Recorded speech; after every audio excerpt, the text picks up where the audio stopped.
This is Name for Children. I did my quarter for Kappa, and this is your first time on this channel. My name is Retro. I used to do cartoon series, anime series reviews, and today will be Castlevania Season 3. And you know what?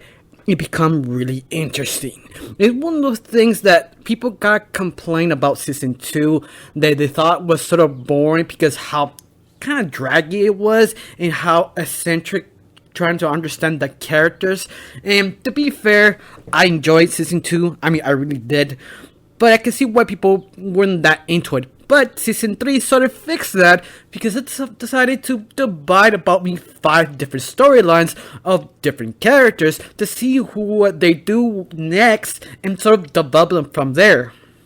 One of the storylines of this show is basically Trevor and Sniper trying to figure out what this relationship really is. They should continue on. Are we partners? Are we lovers?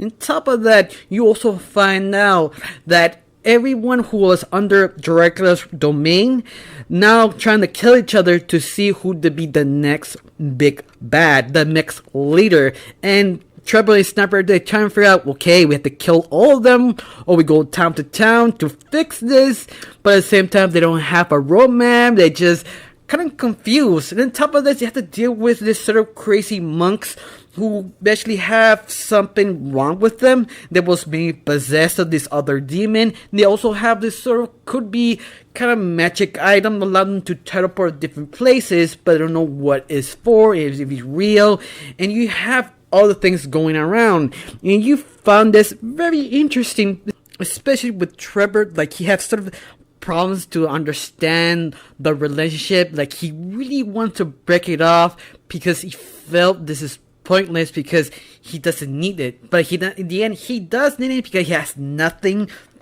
anything to align back to. And you see sort of going back and forth, especially that one scene he was in the lake, he just talking to himself in front of the his reflection, and you see the judge of this other character who sees like, yeah, you should calm down, bro, I mean, just walk it off. But what's more, I felt that was truly super entertaining to see Trevor sort of kind of figuring it out. Yeah, I feel that's probably one of the fascinations of that storyline, especially with Sniper, her relationship with Trevor, like how she's so giddy and happy and kind of balanced out Trevor completely. And I enjoy what's gonna happen next. Besides that storyline, you also have the second one is will be Dracula's son. Like, he is completely lost.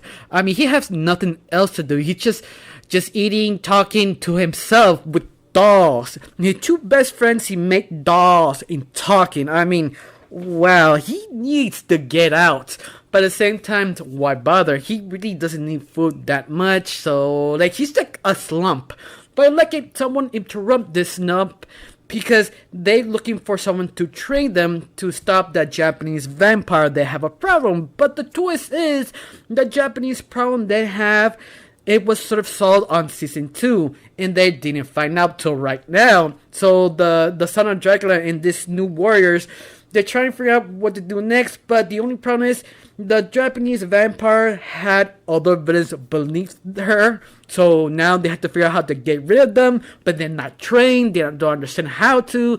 And you see Dracula's son like, well, we can teach you how to hunt, but he's not sure to teach him or not teach him, and sort of helps him further figure out what to do next. He decides, you know what, I should train you. This makes a good idea because he got nothing else to do, man. He's just crazy bored. He maybe got crazier. He doesn't talk to anyone else, so he decided to train them.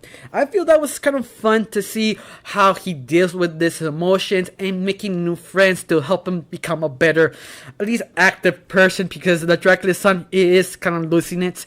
Now we have the third storyline. It's one of the Forge Master Isaac, that if you remember of the Season 2, he was sort of crazy because he hated people. When you see his backstory, you can understand why he despised people, but he tried to decide to continue on his master work to basically make an army and kill all humans. But at the same time, he kind of happened the same storyline as Dracula. He's starting to meet new people, really nice people who try to open up and help him become a better person, or to see that all people are not evil. Just that some people are assholes, you have to deal with them. But I love it, he's starting going one step forward, one step back. He doesn't know what to do. The only thing he's doing is keep forcing new monsters, but he keeps talking to them. He's not kind of overthinking things or trying to like, yeah, maybe I overdid it, or maybe this was a bad idea, but it's too late to like continue or not continue. You see his sort of development. They feel super fascinating. Now you also have the fourth storyline about the second Forge Master, that he trying to kind of get out the situation he is, because the female vampire who was the only one who survived dragged them and beat the crap out of them and dragged them straight to their home and figure out what to do next. And the plan was basically rip off Dracula's plan and actually do it instead of killing people, hunting them all people together and making them basically livestock so they can eat over and over again and also grow their power. That's the plan. But you feel this sort of interesting that the second Forge Master is pretty much screwed. He doesn't know what to do. Should they trust him? Should they not trust him? He knows he's a slave, but also they also figured out they screwed themselves their own plan because they beat up the Forge Master who has control of all monsters. When the Forge Master decide to make the new monsters, the monsters will only listen to him, not the queens. So they kind of screwed the plan up and started trying to patch that up to see they can make their plan succeed, because at the very end, if the war is coming with all different monsters, because no one is on control, no one's under no one else, they're all free. So yeah, who will be the next leader? And yes, it will be a huge war.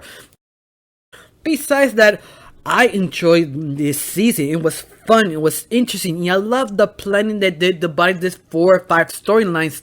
Especially the theme of all the stories is about trust, development, and knowing who you are, so you can see what you do next. That's all basically what's connected to. It's all the theme of the season, and it actually works completely. But of course, to be truthful, 100% sure some of you probably didn't like none of the storylines just for one, because that one character, or maybe you didn't like none of them, maybe you like all of them. I really don't know.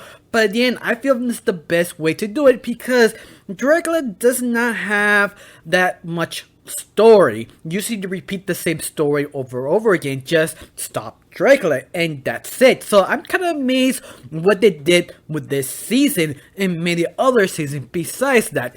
Now, I got nothing else to say, just thank you for watching, don't forget to subscribe, and have a wonderful day. Bye.